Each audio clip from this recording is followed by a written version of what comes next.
Wednesday Night Rugby on Off the Ball. With Vodafone, official sponsors of the Irish rugby team. Team of us.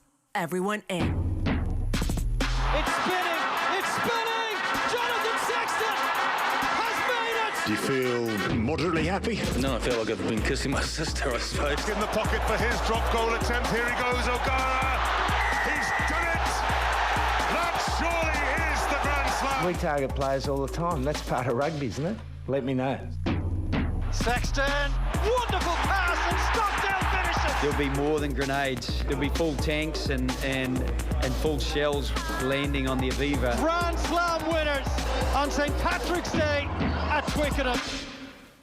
Yeah, you're welcome along to Wednesday Night Rugby. Irish rugby news is all a bit grim at the moment, so we might start on a bit of good news involving Joey Carbery, now 25 years old, Joey Carbery. He's upping his workload. Johan van Graan said he's edging closer to a return. That was the latest dispatch from Munster today. Still no set date. However, according to Van Graan, Carbery's in the gym. Physically, he's involved now in certain pitch sessions with the team, training with the team, attack and defence. He's increasing his time on the pitch, the speed with which he's running at, all increasing, mentally in a very good place.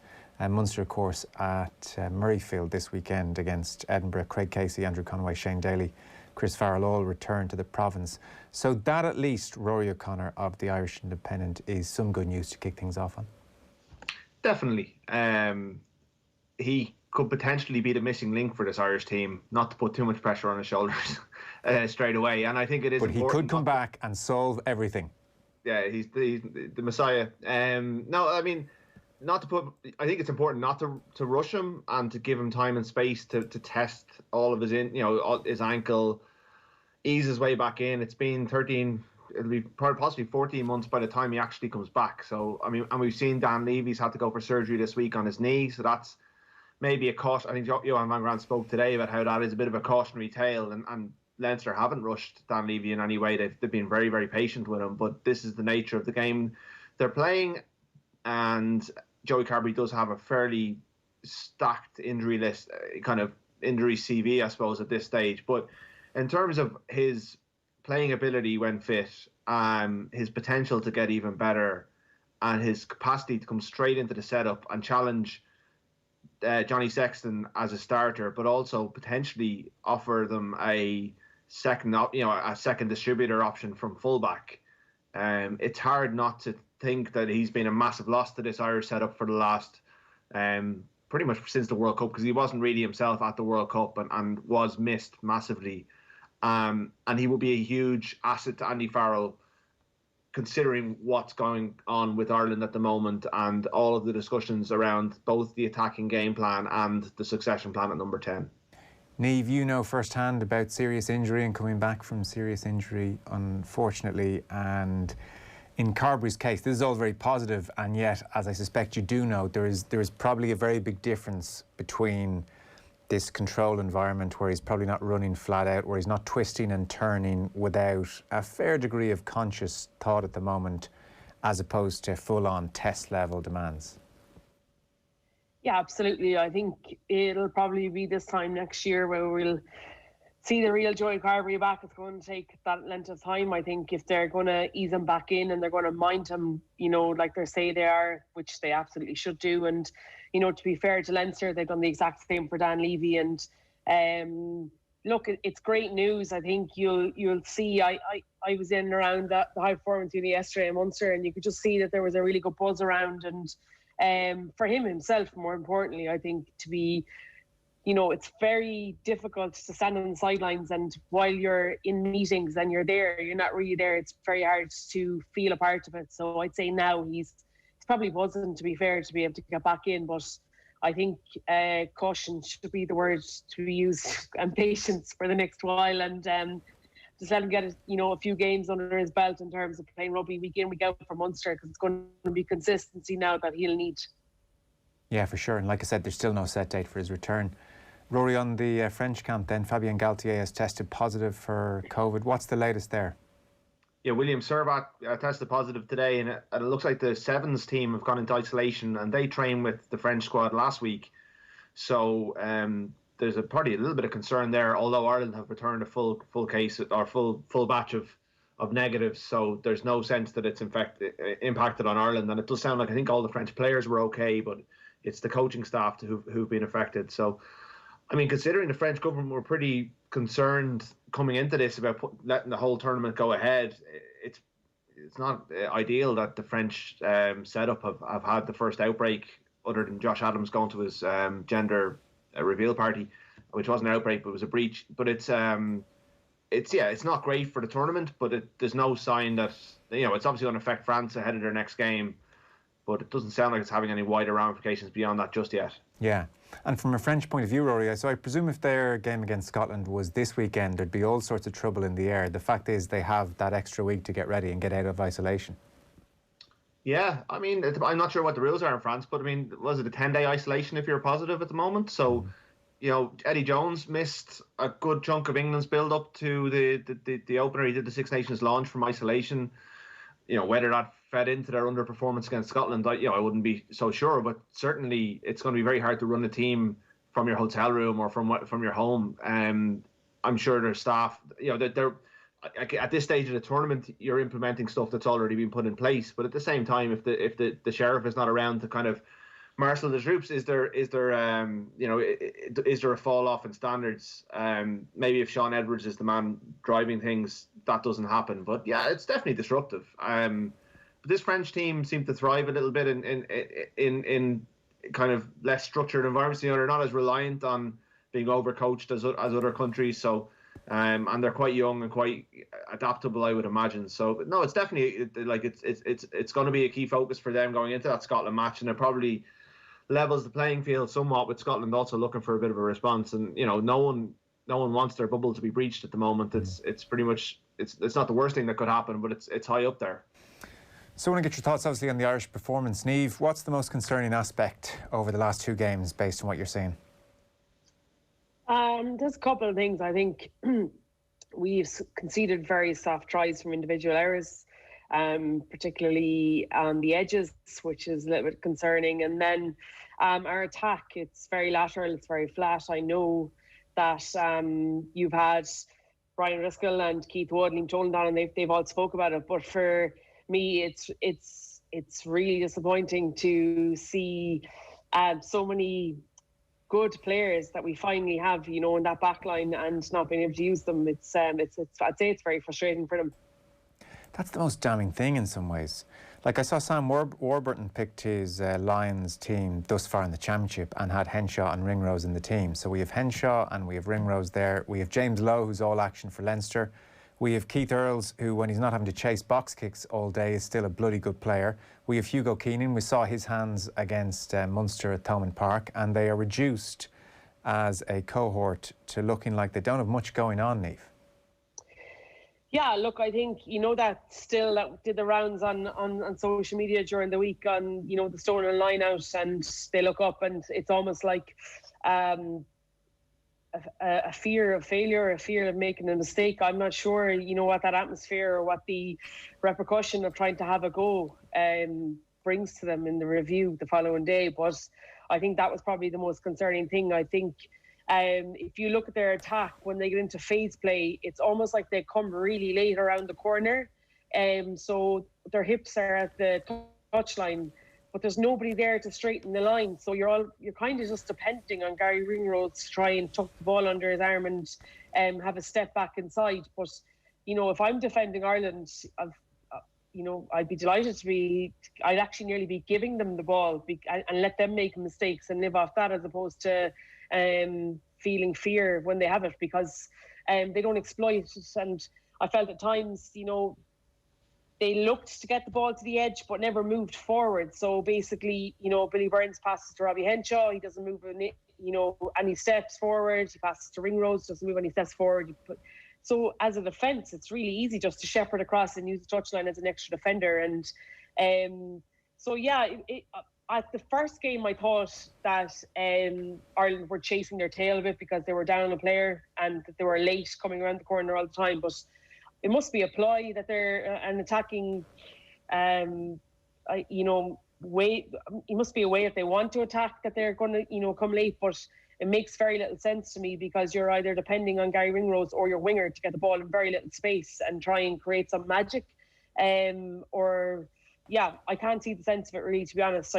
For me, with players like, Hugo Keenan, Gary Ringrose, James Lowe, Keith Earls, Jordan Larmour, if you get, if they're early set up and they're straight, well, then they can step inside or outside, whereas at the moment they don't have that option. Eddie O'Sullivan did a piece, Niamh, on Against the Head, where he showed numerous other examples to go with the stolen line-out example you've mentioned, where Ireland had an overlap and chose not to use it. And like serious overlaps as well, often like 2-3 extra men, and yet took it back into contact, and he couldn't really figure it out either. And when you talk there about late round the corner and hips facing the touchline, you think of Johnny Sexton at his best, and he very much has hips facing the opposition, and he'll pull that pass late. He'll really fix the defenders in front of him. And now, that picture you paint of hips facing towards the touchline and Ireland crabbing across the pitch almost laterally. I mean, the intellectual knowledge is there. I mean, they've seen Sexton and other proponents at their best and not doing that. So why have we drifted into this is the burning question at the moment. Yeah, I think that's a question for the management. I think they have these incredibly good players at their disposal. It's not as if we're trying to make do with players that aren't good enough at this level. That backline is more than capable. I thought it was very interesting that they selected Billy Burns to start at 10 and yet, kicked all the time. Whereas your tactic was to kick all the time, then put the more natural kicker at the start. Ross Burns is a way more natural kicker than Billy Burns. Billy Burns is good at running 10. He's good at seeing space late. He's good at, off the cuff stuff. So was it a case of they tried to back him, but then played at a game plan that didn't suit him? So I think that's what it was. I think they felt a pressure to back Billy Burns because of what happened at the end of the game in Cardiff, and chose the wrong 10 for the game plan they had, which was so obviously to kick. But I think it was a show of faith in Burns. That's fine then, but then don't put him in the situation where he's in now, because, he's come off the pitch, and while you said he's not done anything really, really wrong, he hasn't done anything brilliant either. And now, he's not really on anybody's tip of the tongue. Everybody's talking about, well, Ross Burns, nailed his colours to the mast. Well, of course he did. He was playing with his whole backline that he plays his club with. So even if things weren't going awry, for them, or things were going right for them, he had an ability to be able to use the strengths of others around him that they knew about. But for me, they had moments, especially in that big last phase, where they got a half a break and they looked like they could eke up, another few metres on the pitch, and all of a sudden we're 10 or 15 metres back. And that's a big concern for Ross Byrne as well. And while he played very well and he kicked incredibly well, they're the moments that you've got to judge at this level, and it wasn't good enough for me. And one last one before I bring Rory in. You used the phrase there a few times, late around the corner, late coming around the corner. What does that mean? What's the issue with that? Why is that happening? Explain what that means if I'm watching the game on TV. Yeah, it just means that as you come, you're kind of almost a couple of seconds behind the ruck, so that you're arriving around with your hips facing the touchline as opposed to your hips straightened. Now, there's no issue if you catch the ball towards the touchline but straighten in your first step. Then you fix what the defender is in front of you, and then you open space for other people around you. Or if you're drifting in around the corner but there's people outside you that are straight. So like Hugo Keenan, like Keith Earls, like James Lowe. I remember being coached by Greg McWilliams very early on in my career, and he used to say to me, stand in and around the 15 because you're coming onto the ball straight, and then allows you then to be able to step in or out, but also gives you options. Whereas if you're coming around the corner and you're not straight, you're just drifting with the ball as opposed to putting something on it. And therefore, it's really difficult then. You're eating space up outside you, and it's really hard to generate pace off that. Yeah. Rory, what's really notable about all of that is these are things that Niamh says she heard very early on in her career. They are fundamental basics to attacking play. Yeah, absolutely. It's all very concerning, really, isn't it? I mean, these are excellent rugby players who've been the best player on their team the whole way up in at all levels, who have been able to do all of the things that they're being asked to do all the way up, and suddenly they get to the Six Nations, and they're not executing at all. And I do think this coaching ticket has made an effort to try and remove some of the structure around the way they're playing, but the players don't seem to be adapting to that particularly well, and look like they're a little bit lost with that responsibility, which is definitely a worry. The attacking strategy looks a bit muddled to me. I don't understand why we're kicking, Gary Owens off first phase, clean line out, but why would you go off the top and then kick a Gary Owen? I mean, that's something that we haven't seen for 30, 40 years as an attacking tactic. I accept the forecast was pretty bad. But, even still, you should trust your skills and use that golden attacking opportunity to try and test the defence in a much better way. And maybe they saw a weakness in France's back three, but whatever they saw didn't materialise because Brice Dulin was absolutely superb. But they kept doing it throughout the game, despite the fact that France had coped pretty well. And fair enough, if you're a kicking team, they're a kicking team, but France were a better kicking team on Sunday. All of France's kicks were more effective than Ireland's kicks.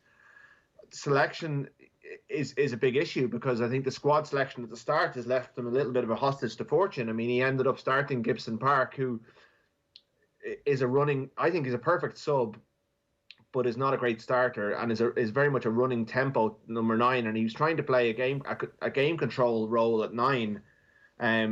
Whereas Luke McGrath's better at that. John Cooney's better at that. John Cooney's in the stand as the 24th man, having only been added to the squad the day before the game. Luke McGrath's not even in the squad. And then you've got Craig Casey on the bench, who's definitely one for the future and possibly could do a job right now. But here you are in the last 20 minutes against France, and you've got a rookie on the bench and you don't trust him, obviously, when you've got Kieran Marmion, who's done it before, beating the All Blacks in England, Luke McGrath and Cooney, sitting at home. You start with a 10 who's not the best goal kicker at his own club, who looked very low on confidence. A few things he did well, but I thought he was cagey in what he did in that early one that Niamh spoke about when he had the overlap and he kicked it away. That was indicative to me of a player who was just trying to feel his way into the game when Ireland actually needed someone in that position, which is the problem position at the moment, to grab the game by the scruff of the neck. All of that being said, they were a whisker away from being 10-0 up, or certainly 8-0 up after, 25 minutes with France were in the bin, and started quite well and lost their way again. So even with all of those issues that we've kind of pointed out, their game management has been poor as well within games, and they've kind of had this consistent problem in the third quarter of games where they've lost their way, and Andy Farrell's talked about it but hasn't been able to fix it. So there's a myriad of issues there. The attacking game is clearly the most obvious thing that we can all see. There's a lot of heart and a lot of fight and a lot of determination, and the players are clearly playing for the coach, and I think they like the environment and all of that sort of thing. But at this level, you need a whole lot more than that, and we're not seeing that at the moment. Yeah, sorry. Just I think for me as well is there doesn't seem to be any clear kind of pathway in terms of what they're looking for. So when Joe Schmidt arrived into Ireland first, at Leinster, he was going to make them the best passing team, and Leinster were unbelievable at passing. And when he started with Ireland, it was, something that he continued on. Ireland were brilliant at passing. Yet we aren't, our execution, our accuracy, every ball doesn't really, we can't run onto, because for me, that accuracy, that execution isn't where it needs to be. That James Lowe try, should have been a try, but if you look at the passes in the lead up to that, they weren't great. So everybody's kind of reaching. And at this level, if you're taking a half a step to reach back or to the left or to the right or whatever it is, then your space is gone. The moment is gone. You've got to be way more technically astute than that, and they don't have that. Yeah, Keith Wood mentioned that the other night. He said there's a lack of confidence and crispness in the passing, and so your point is each of those not so great passes costs the next player a fraction of a second, and they add up by the time you get out to James Lowe. Yeah, for sure. I think there was a big mantra, when Ireland were doing so well over, 2016, 2017, 2018, about, you've got to have your job so right that the next person looks brilliant. And that's what they lived off, that mantra. That was their ethos, and it really served them well. Okay, I know things took a different route after that, 2018 brilliant season, but they've got to go back to that. They've got to find some middle ground where their skill level has to be better in the coalface. That's non-negotiable for me, I think, in terms of their attack and what they're trying to do.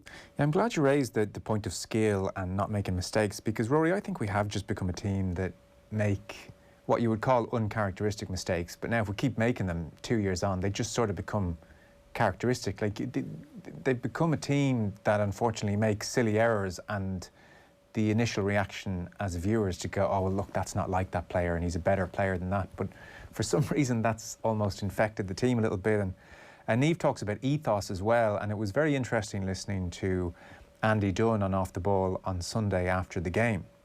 And he was talking, as Andy often does, about just bigger picture for a second, away from the specifics of this game. He was asking questions about, for instance, just the lack of offloading. And again, it feels like we've been talking about that for a couple of years now. And he cited the example of, do you remember when Gibson Park and Lowe had that exchange on the left-hand side of the pitch? You know, a bit of spontaneity broke out and you saw a little flash of the Lowe we see at Leinster.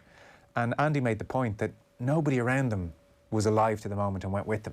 You know, they were practically on their own. It was almost as if the rest of the team kind of stunned at this moment of unplanned offloading and back and forth that sort of happened. And Andy made the point that on numerous occasions across the game, Irish players, when Ireland have the ball, will have their back to the ball and they'll be more worried about jogging back to get into their next pod for 3 phases down the line, as opposed to being alive to the moment a bit more. Now, we can't become the babas, you know, and nobody's advocating that, and structure is important. But like, we still haven't really hit the heads-up rugby in so much as people like Andy or Brian O'Driscoll or you guys can see that you really would have hoped a year and a bit into the Farrell Mike Catt regime that we would have. You know, it's still fairly prescribed, and we're bottom of the offload charts and we're bottom of the line break charts, and you just kind of wonder what's going to change. Yeah, there's been no shortage of possession. They've had more passes and more runs than anyone else in the tournament, and they've scored 2 tries. They're throwing 1 offload on every 54 possessions that they have, which is just an outrageous, like an outrageously conservative number. That's incredible. They're doing 1 in 54, and I think the problem is that they're not prescribed in what they do in some ways, because they don't really have that kind of prescriptive Joe Schmidt plan to get through to have that level of incision off first phase or second phase in the way that Joe built those plays. Yeah, they're being trusted to do it themselves, and yet they're playing conservatively when they're doing it, if you know what I mean. So I think they're being told to play heads up rugby, but when they get out there, whether it's confidence or a lack of confidence in whatever structure they've been given, they're not executing what they're doing well enough or accurately enough to do it. You know, we've seen Ringrose make little half breaks, we've seen Earls make little half breaks, but there's no one on their shoulder, there's no one ready for the offload, or else the person is so focused on winning the ball back at ruck time, which is probably something that's come from the previous era, or maybe that's what Paul O'Connell's focus is on, that their heads are down and they're ready to hit the ruck rather than accept the pass. And you know, even that bit of magic from Gibson Park and Lowe, like Gibson Park gets rushed into touch. Ultimately, it handed possession back to France. So it's muddled, you know. There's little glimpses of things here and there, but it's far from enough. And it's, you know, these players are better than what we're seeing. I think ultimately it comes back to are the coaching ticket and are the players are they matching the potential of what they have there on paper? Yeah. And I think in probably 12 out of maybe 13 out of 15 positions, you've got really, really, really good top quality international players. And those players are good enough to do better than what we're seeing at the moment. I don't know, is it they're being left down by, you know, inexperience and lack of confidence at 10, which is obviously the link between the forwards and the backs. Maybe the tactics need to go more around their 9. Maybe the 9 needs to run the play more. You know, as Andy has spoken about previously when in that interview maybe a couple of weeks ago, which was really, really interesting to listen to. But if your 10 isn't as good as Johnny Sexton, which, let's face it, it's not going to be for the next little while, if at all, you know, there's no guarantee that there's a Johnny Sexton coming, then you need to rethink how you're doing things. You can't just keep playing the Johnny Sexton game hoping that Billy Burns, Ross Byrne or someone else can carry it out, because, you know, Johnny Sexton's 35 and he's got a lot of injuries. You know, he's not playing as well as he used to. So, like, it sounds like they're going to bring him back for Italy, but it just feels like you're kicking the can down the road there, and you're kind of sleepwalking through this World Cup cycle, making all the same mistakes you made before, except for you don't have the Joe Schmidt master plan to get you through and get success along the way. Yeah. It's not all doom and gloom, obviously. The O'Connell impact is fairly obvious, Niamh. The set piece has improved dramatically, so that's, you know, that's great. But you mentioned the defence, because I do want to ask you guys about how we use the next 3 games, and the thought of Sexton coming back for Italy just seems like nobody thinks is a good idea, to be honest. But on defence, the question is sort of brewing over the week. Is it down to the system, or is it down to just the really bad individual mistakes, reads, decisions that we're seeing from Lowe in particular, or Gibson Park at the weekend? Is there any great issue with the Irish defence which is putting undue pressure on the individuals? No, I think for the most part, I think the defensive system has been really, really good. I think they've, put teams under a lot of pressure, and they've tried to get teams to hold on to the ball as much as they could. And to be fair, that inside defence really managed the Dupont situation really well in terms of the runners off and the no-look passes, and they held firm. I think you've got to remember those 2 mistakes on Sunday, where 2 Southern Hemisphere rugby players really who grew up probably not really having much appreciation of defence, because over there they just try and score as many tries as they can, and if you score 1, we will try to score 2, and I think we have to be very mindful of that. In saying that, I think they've both been playing with Leinster now for a long time, so I think there were 2 big individual mistakes, and cost us a couple of tries, and I think you've got to be more mindful and better disciplined in the scoring zone when the opposition team had the ball, and those lapses have been really costly, and I think it's going to be something that they're going to have to work really hard on. Yeah. I wonder how much latitude, Rory, you give to a player like James Lowe, who brings so much to the party when Ireland do have the ball. I mean, his left boot is incredible, and obviously we know what he can do on the ball for Leinster in particular. But I mean, Ireland can't really be a team that afford to give up 1-2 soft tries a game. Like, the margins are too fine for that. Well, especially when they're only scoring 1. If you're going to try and be a 0-all, in football terms, a 0-all kind of 1-0 team, you need to have everything really watertight at the back, and they're not. Those individual errors, there's only so much tolerance Andy Farrell will be able to have with that. I would have Stockdale back in there if he was fit, because I think he does a lot of the same things. He brings some of the same problems, but I think he's got more attacking upside, to be honest, at that level. I don't think James Lowe has proven himself just yet. I mean, it doesn't help that he's been asked to kick the ball, albeit wonderfully. He's got a lovely left foot that Leinster have almost kept hidden for the last couple of years. Yeah. But it actually says something about the 2 respective sides that, the casual viewer might think to themselves, if they were just watching Leinster matches, geez, I'd no idea James Lowe could kick the ball like that. And equally, if you only were somebody who watched Ireland matches, you'd be watching James Lowe going, I wonder, is he a good ball carrier? Yeah, exactly. And that's the kind of the frustration of Ireland at the moment, that they have a player of that obvious ability. Now, when he's gone up a level against Saracens, he's struggled to break free as well. So, there could be a ceiling. A small bit of concern that when he goes up this level, that it's not going to happen for him to the same degree. Like, he obviously was very good on debut against a struggling Wales team. But I think, like, he's very early in his international career. He is 29, but I mean, there's obviously what we've seen for Leinster isn't a lie. And there is a lot there to like about what he does, and his kicking game is excellent. But that, you can't have that much patience at this level, especially if we're picking, say, Johnny Sexton against Italy. Like, we're not in a development phase. Andy Farrell went out to win this tournament. He has clearly not said, I'm building towards the World Cup. So this is not a time for players to be making mistakes on the job. The coaching staff have explicitly said that this is a tournament that Ireland are going out to win. So there's not really any room for that kind of, making the same mistakes over and over again and getting better on the job, because, if you're going to do that, why not pick the 21-year-old? Like, why not bring in Harry Byrne? Why not fast track a couple of the under-20s from the last couple of years? Because, they've got more upside. They're more likely to learn from their mistakes than a 29-year-old. So, it's all part of the same kind of muddled picture, that kind of certain decisions undermine other decisions. And, Yeah, like James Lowe, I think is certainly with Stockdale out injured. James Lowe is too good to miss out on selection for the next couple of games. But at the same time, if Ireland are serious about being in these competitions to win them, they're going to have a lot more consistent. He will have to defend better on a more consistent basis than he has done so far. And in particular, like you could get away with, like Joe Schmidt's team regularly conceded 2 or 3 tries during the best days of that regime, but they were scoring 4 or 5. Yeah. They beat the All Blacks and scored 5 tries, I think, in Chicago, certainly 4.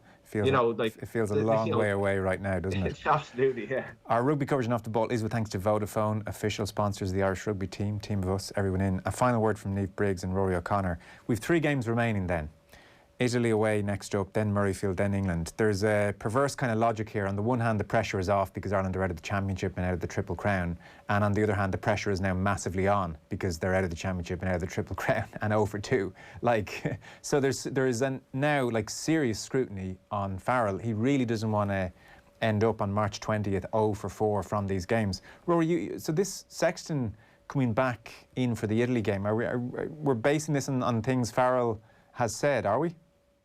Well, basing it on Farrell after the game said that he expects Murray and Sexton to be fit for the game, and then was subsequently asked, do they come back in, or do you stick with the less experienced guys to give them that, to build their experience at this level? And he said, no, we're there to win.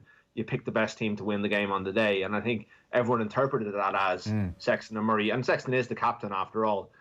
I think it's, I've written this week, I think we need to skip a generation and bring forward Harry Byrne, because I don't think Ross, for all that his goal kicking is excellent, or Billy Burns are going to be Ireland's out halves at the next World Cup. And you've got to have, nor are they probably complete enough to win games against England or even Scotland away. So if they're not good enough now and they're not going to be good enough in 2 years' time, why stick with them? Go get the guy who you think probably is going to be at that level and fast track him into the team against Italy. And if he does well against Italy, then stick with him. But if, put Sexton on the bench and at least you have the security blanket of your experienced 96 capper on the bench, that doesn't seem to be, there's no indication that Harry Byrne, he's back with Leinster this weekend. They played the Dragons on Friday night, while his brother Billy and Johnny Sexton are all in camp this weekend. So I would expect the two of them to come back. I think Andy Farrell has basically prioritised the win. If we're worried, I think Keith said it on Monday, if Ireland are worried in a place where they're worried about losing to Italy, then the problems are a lot more serious than we thought they were. Yeah. And while Italy have shown kind of good bits and pieces across the board, they're very, very young. They've gone completely for a future team, and showed some nice stuff against England, but ultimately got blown away. So, that. It does look like he's going to go for the strongest possible team against Italy. He's possibly prioritising, kind of trying to get a bit of confidence into the team, trying to make sure he gets a win on the board. But, as I said earlier, I think he's kicking problems down the line with that approach. And, I would like to see Andrew Porter in a loose head and Furlong start a tight head. I'd like to see Harry Byrne brought straight in and put in that number 10 jersey to give him the opportunity in the one game that you can, take a bit of a risk in. I think whatever about Casey's abilities, I think 9 is less of a concern because you have a lot of experienced 9 starting across the provinces who are all, I think, good enough to start for Ireland at international level, like McGrath, Cooney. I don't see 9 as a problem. I think the big problems at the moment, big problem is 10. I'm probably repeating myself, but until they fix it, it's going to be the thing we're talking about here for the next 2 or 3 years. I need to go on a sabbatical then. I can't talk about it for 2 or 3 more years. It's ridiculous. It seems like no one's listening. Can we apply some game theory here, Niamh? So this is really interesting how they treat the last 3 games. Say Sexton and Murray come back for Italy and they put 30, 40 points in Italy and it's so-so, and they obviously remain for Murrayfield and England. That's a high wire act for Andy Farrell. They better win those 3 games. I mean, really, for him to be able to say at the end of it, well, look, the Cardiff game, red card, bit messy, and sure, like everyone said, if we win the other games and beat one of France or England, then that's a reasonable championship, and I've delivered that, and okay, fair enough. Now, if he goes with all the frontliners and doesn't deliver that, then it's a really disappointing championship. Cynically or otherwise, he could look at this now and say, this has not gone well, and like I can't guarantee wins in Murrayfield or against England, even with the frontline guys.